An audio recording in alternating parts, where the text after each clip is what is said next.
அங்கே வந்து பார்த்திங்கன்னா கரையான் வரக்கூடாது அப்படின்றதுக்காக கஸ்டமர் நம்மகிட்ட வந்து ரெக்வஸ்ட் பண்ணி ரெட்டிகுலேட்டட் பைப்பிங் சிஸ்டம் வந்து ட்ரீட்மெண்ட் கேட்டிருக்காங்க.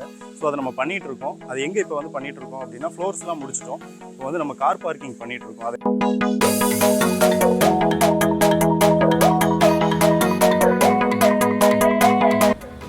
யூஸ்வலாக நம்ம வந்து பிளின்த் லெவலாக இருக்கட்டும் இல்லை above the floor level tile lay பண்ணுறதுக்கு பிஃபோர் ஸ்டேஜில் நம்ம வந்து பைப்பிங் சிஸ்டம் பண்ணி நீங்கள் பார்த்துருப்பீங்க இல்லை கேள்விப்பட்டிருப்பீங்க.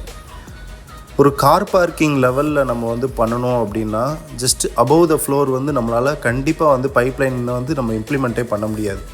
16 mm ஆஃப் பைப்லைன் அப்படின்னா அதுக்கு அரவுண்ட் 30 mm கிரிட் லைனுக்கு ஏற்ற மாதிரி நம்ம ஸ்க்ரப் பண்ணி எடுத்து அதோட டெப்த்துக்கு ஏற்ற மாதிரி நம்ம வந்து இன்ஸ்டால் பண்ணணும். அப்படி பண்ணால் மட்டும்தான் வந்து உங்களுக்கு காராக இருக்கட்டும் இல்லை ஹெவி வெஹிக்கிளாக இருக்கட்டும் உள்ளே வந்து நிப்பாட்ட வரும்போதோ சரி இல்லை வேறு ஏதாவது வெஹிக்கிள் உள்ளே வரும்போதோ வெயிட் வந்து லிஃப்ட் ஆகும்போது அப் ஆகும்போது வந்து பார்த்திங்கன்னா அதோட பைப் வந்து சப்ரஸ் ஆகாமல் ரொம்ப நாளைக்கு வந்து மெயின்டைன் ஆகும்.